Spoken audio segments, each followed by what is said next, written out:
A comunidade Narrações Imersivas acaba de chegar. Torne-se membro e tenha acesso a todos os nossos livros, sem interrupções ou propagandas. E em formato de MP3, ouça diretamente da nossa plataforma no Hotmart.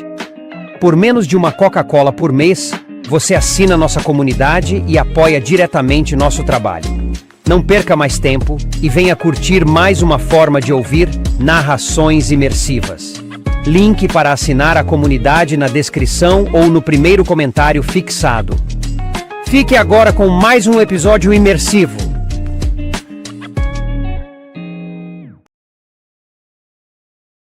Percy Jackson e os Olimpianos. Escrito por Rick Riordan. Livro 1: O Ladrão de Raios. Narração: Danilo Oliveira.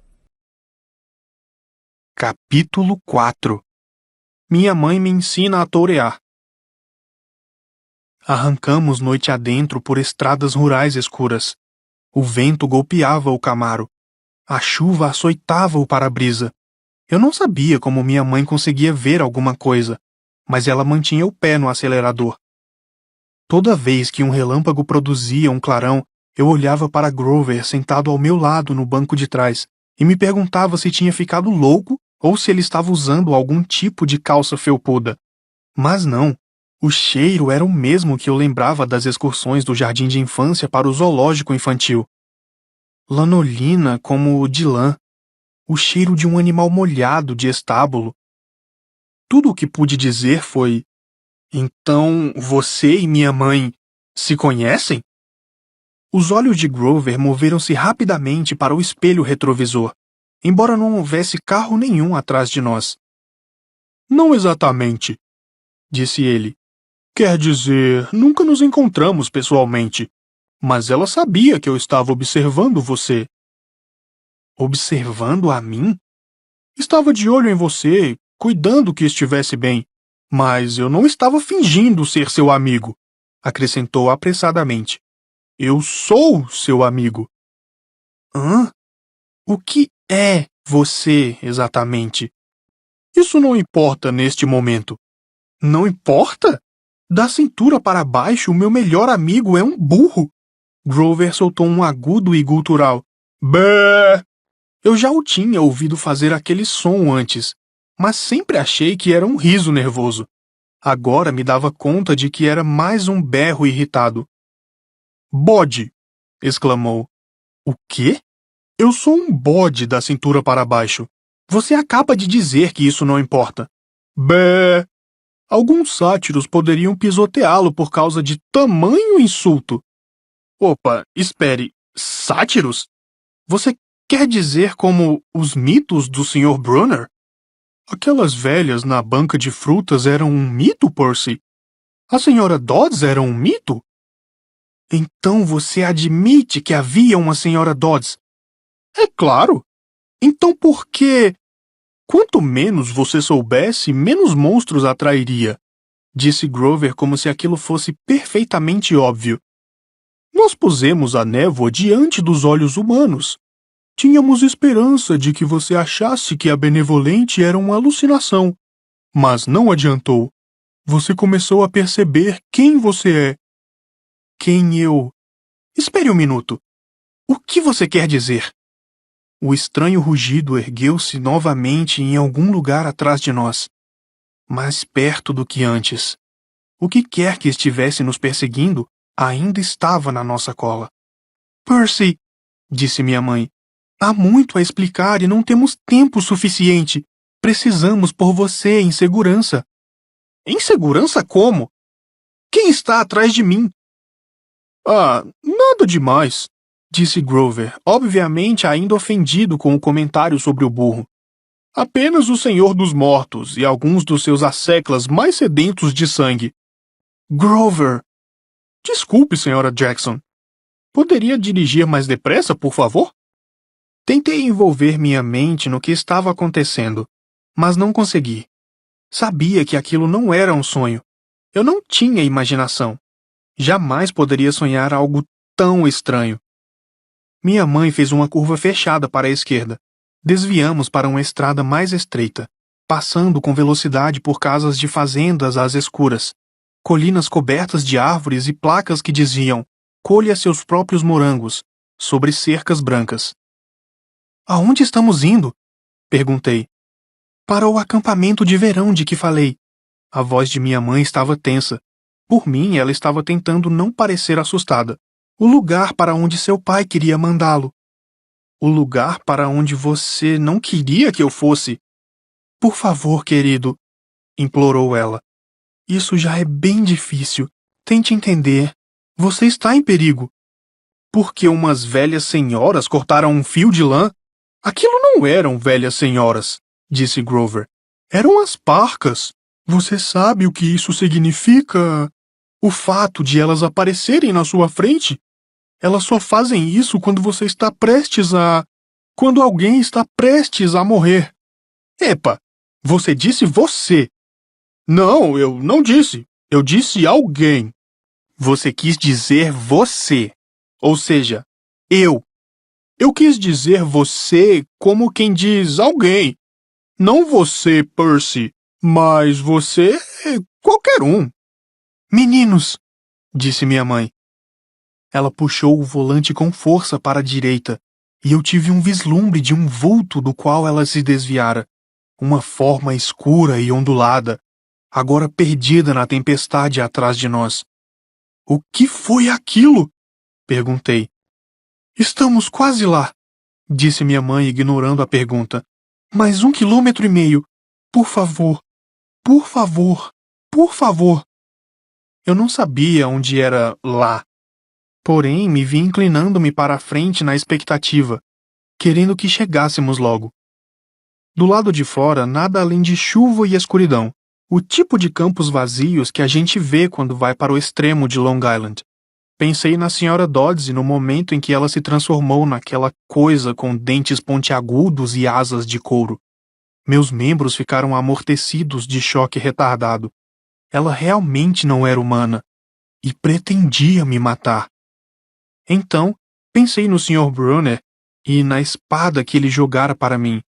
Antes que eu pudesse perguntar a Grover sobre aquilo, os cabelos da minha nuca se arrepiaram.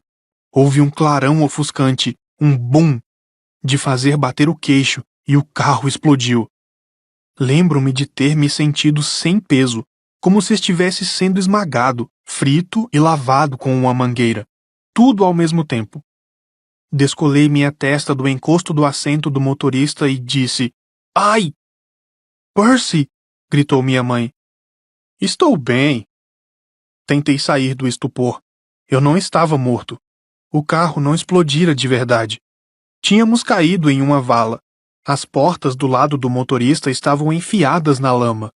O teto se abrira como uma casca de ovo e a chuva se derramava para dentro. Relâmpago. Era uma única explicação.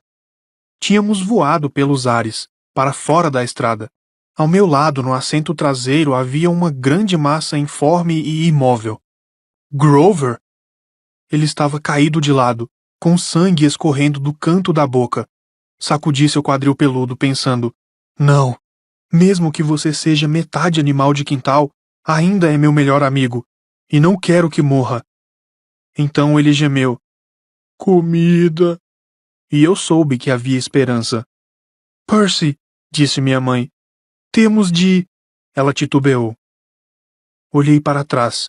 Num clarão de relâmpago através do para-brisa traseiro salpicado de lama, vi um vulto andando pesadamente na nossa direção, no acostamento da estrada. Aquela visão fez minha pele formigar. Era a silhueta escura de um sujeito enorme, como um jogador de futebol americano. Parecia estar segurando uma manta por cima da cabeça. A metade superior dele era volumosa e indistinta. As mãos erguidas davam a impressão de que ele tinha chifres. Engoli em seco. Quem é? Percy, disse minha mãe extremamente séria. Saia do carro. Ela se jogou contra a porta do lado do motorista. Estava emperrada na lama. Tentei a minha. Emperrada também. Desesperado, ergui os olhos para o buraco no teto. Poderia ser uma saída. mas as bordas estavam chiando e fumegando. Saia pelo lado do passageiro, disse minha mãe. Percy, você tem de correr. Está vendo aquela árvore grande? O quê? Outro clarão de relâmpago, e pelo buraco fumegante no teto eu vi a árvore a que ela se referia. Um enorme pinheiro, do tamanho de uma árvore de Natal da Casa Branca, no topo da colina mais próxima. Aquele é o limite da propriedade, disse minha mãe. Passe daquela colina e verá uma grande casa de fazenda no fundo do vale. Corra e não olhe para trás. Grite por ajuda. Não pare enquanto não chegar à porta. Mamãe, você também vem. O rosto dela estava pálido, os olhos tristes como quando ela olhava para o oceano. Não, gritei. Você vem comigo. Ajude-me a carregar o Grover. Comida, gemeu Grover um pouco mais alto. O homem com a manta na cabeça continuou indo em nossa direção, grunhindo e bufando. Quando ele chegou mais perto, percebi que não podia estar segurando uma manta acima da cabeça, porque as mãos, enormes e carnudas, balançavam ao seu lado. Não havia manta nenhuma, o que queria dizer que a massa volumosa e indistinta que era grande demais para ser sua cabeça, era sua cabeça, e as pontas que pareciam chifres. Ele não nos quer, disse minha mãe. Ele quer você. Além disso, não posso ultrapassar o limite da propriedade. Mas... não temos tempo, Percy. Vá, por favor. Então fiquei zangado. Zangado com a minha mãe, com Grover, o bode, com a coisa chifruda que se movia pesadamente em nossa direção, de modo lento e calculado como um touro. Passei por cima de Grover e empurrei a porta, que se abriu para a chuva. Nós vamos juntos. Venha, mãe. Eu já disse que... Mamãe, eu não vou abandonar você. Ajude aqui com Grover. Não esperei pela resposta dela. Eu me arrastei para fora do carro, puxando Grover comigo. Ele era surpreendentemente leve, mas eu não poderia tê-lo carregado para muito longe se minha mãe não tivesse ido me ajudar. Juntos, pusemos os braços de Grover em nossos ombros e começamos a subir a colina aos tropeções, com o capim molhado na altura da cintura. Ao olhar de relance para trás, tive minha primeira visão clara do monstro. Tinha fácil mais de 2 metros, e os braços e pernas pareciam algo saído da capa da revista Músculos. Bíceps e tríceps saltados e mais um monte de outros seps, todos estufados como bolas de beisebol embaixo de uma pele cheia de veias. Ele não usava roupas, a não ser cuecas, branquíssimas, da marca Fruit of the Loom, o que teria sido engraçado não fosse o fato de a parte superior de seu corpo ser tão assustadora. Pelos marrons e grossos começavam na altura do umbigo e iam ficando mais espessos à medida que chegavam aos ombros. Seu pescoço era uma massa de músculos e pelos que levavam à enorme cabeça, que tinha um focinho tão comprido quanto o meu braço, narinas ranhentas com um reluzente anel de bronze, olhos pretos cruéis e chifres, enormes chifres preto e branco, como pontas que você não conseguiria fazer nem num apontador elétrico. Reconheci o monstro muito bem. Tinha sido uma das primeiras histórias que o Sr. Brunner nos contara, mas ele não podia ser real. Pisquei os olhos para desviar a chuva. Aquele é o filho de Pasífae, disse minha mãe. Gostaria de ter sabido antes o quanto desejam matar você. Mas ele é o Não pronuncie o nome, advertiu ela. Os nomes têm poder. O pinheiro ainda estava longe demais, pelo menos 100 metros colina acima. Dei outra olhada para trás. O homem-touro se curvou por cima do nosso carro, olhando pelas janelas. Ou não exatamente olhando. Era mais como farejar, fuçar. Eu não sabia muito bem por que ele se dava a esse trabalho, já que estávamos a apenas 15 metros de distância. Comida? gemeu Grover. Shh! Fiz eu. Mamãe, o que ele está fazendo? Não está nos vendo? Sua visão e sua audição são péssimas, disse ela. Ele se orienta pelo cheiro, mas vai perceber onde estamos logo logo.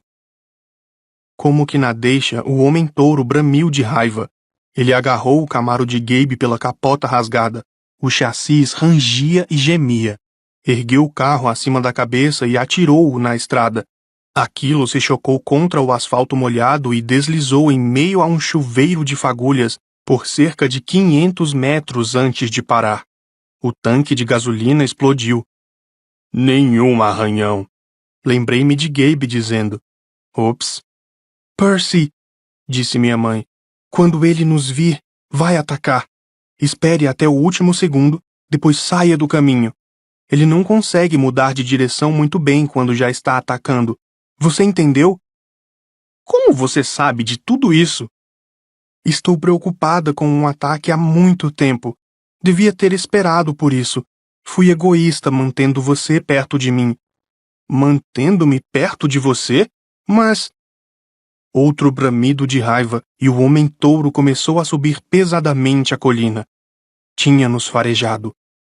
O pinheiro estava a apenas mais alguns metros, mas a colina era cada vez mais íngreme e escorregadia, e Grover ficava mais pesado. O homem-touro se aproximava. Mais alguns segundos e estaria em cima de nós. Minha mãe devia estar exausta, mas carregou Grover. Vá, Percy. Vá sozinho. Lembre-se do que eu disse. Eu não queria me separar, mas tive a sensação de que ela estava certa. Era nossa única chance. Pulei para a esquerda, virei-me e vi a criatura avançando em minha direção. Os olhos pretos brilhavam de ódio. Fedia a carne podre. Ele inclinou a cabeça e atacou. Aqueles chifres afiados como navalhas apontados diretamente para o meu peito. O medo no meu estômago me deu vontade de disparar.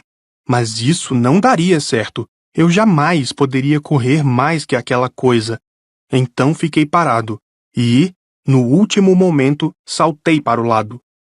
O homem-touro passou por mim a toda como um trem de carga. Depois, bramiu de frustração e se virou.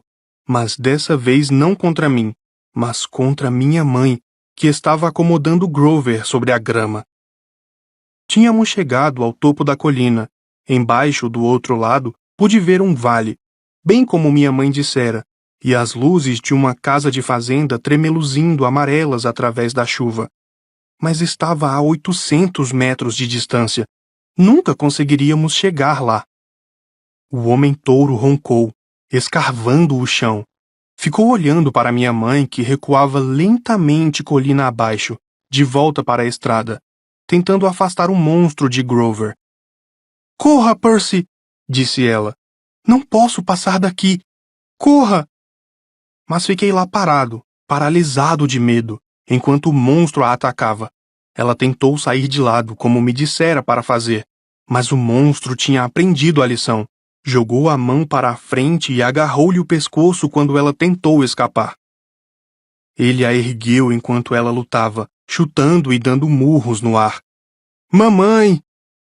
Então, com um rugido furioso, o monstro fechou os punhos em volta do pescoço da minha mãe, e ela se dissolveu diante dos meus olhos, fundindo-se em luz, uma forma dourada tremeluzente, como uma projeção holográfica, um clarão ofuscante, e ela simplesmente se foi. Não! A raiva substituiu o medo. Uma nova força ardeu em meus membros. A mesma onda de energia que me veio quando a senhora Dodds mostrou as garras. O homem-touro foi na direção de Grover, que estava deitado na grama, indefeso. O monstro se curvou, fungando meu melhor amigo como se estivesse prestes a erguê-lo dali e fazê-lo se dissolver também. Eu não podia permitir aquilo. Tirei minha capa de chuva vermelha. Ei! Gritei, agitando a capa e correndo para um lado do monstro. Ei, estúpido! Monte de carne moída! O monstro virou-se para mim, sacudindo seus punhos carnudos. Eu tive uma ideia boba, porém, melhor do que não pensar em nada. Encostei as costas no grande pinheiro e agitei a capa vermelha na frente do homem-touro, pensando em pular fora do caminho no último momento. Mas não foi assim que aconteceu. O homem-touro atacou depressa demais, os braços estendidos para me agarrar qualquer que fosse o lado para onde eu tentasse me esquivar. O tempo começou a passar mais devagar. Minhas pernas travaram. Eu não podia pular para o lado. Assim, saltei direto para cima. Usando a cabeça da criatura como trampolim, girei o corpo no ar e caí sobre seu pescoço. Como eu fiz aquilo? Não tive tempo para descobrir. 1 milissegundo depois, a cabeça do monstro chocou-se contra a árvore, e o impacto quase fez meus dentes saltarem da boca. O homem-touro cambaleou de um lado para outro, tentando se livrar de mim. Segurei com força em seus chifres para não ser arremessado. Os trovões e os relâmpagos ficavam mais fortes. A chuva caía em meus olhos. O cheiro de carne podre queimava minhas narinas. O monstro se sacudia e corcoveava como um touro de rodeio. Poderia simplesmente ter chegado para trás e me esmagado completamente na árvore. Mas eu começava a perceber que aquela coisa só tinha uma direção: para frente. Enquanto isso, Grover começou a gemer na grama. Quis gritar para ele ficar calado, mas do jeito que estava sendo jogado de um lado para o outro, se abrisse a boca, deceparia minha própria língua com uma mordida. Comida! Gemeu Grover. O homem-touro virou-se para ele, escarvou o chão novamente e se preparou para atacar.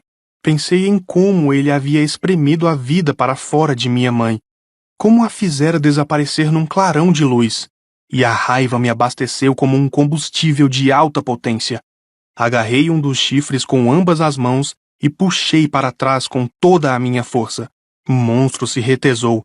Soltou um grunhido de surpresa e então, plec! O homem-touro berrou e me atirou pelos ares. Aterrissei de costas na grama. Minha cabeça bateu contra uma pedra. Quando me sentei, minha visão estava embaçada. Mas eu tinha um chifre nas mãos. Um osso partido do tamanho de uma faca. O monstro atacou. Sem pensar, rolei para o lado e me levantei de joelhos. Quando ele passou a toda velocidade, enterrei o chifre quebrado bem na lateral de seu corpo, logo abaixo da caixa torácica peluda. O homem-touro urrou em agonia.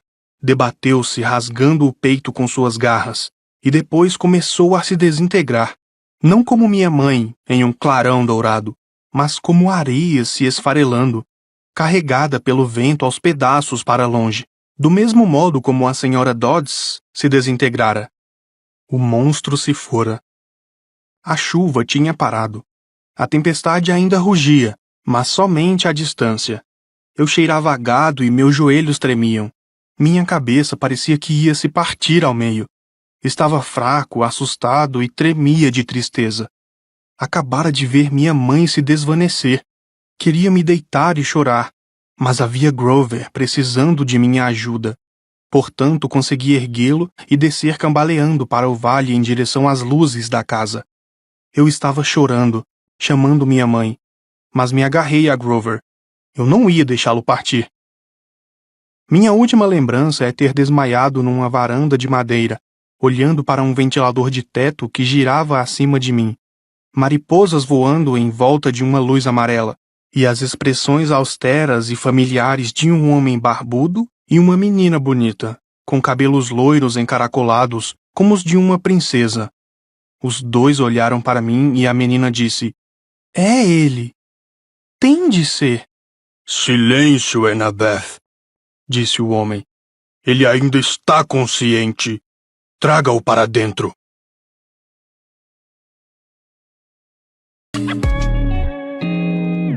O canal Narrações Imersivas agradece por ter ouvido mais um episódio conosco. Acompanhe nossa página no Instagram e fique por dentro de todas as novidades do canal. E se você vê valor nesse projeto, considere apoiá-lo. Faça parte da nossa comunidade no Hotmart. Até a próxima com mais uma narração imersiva.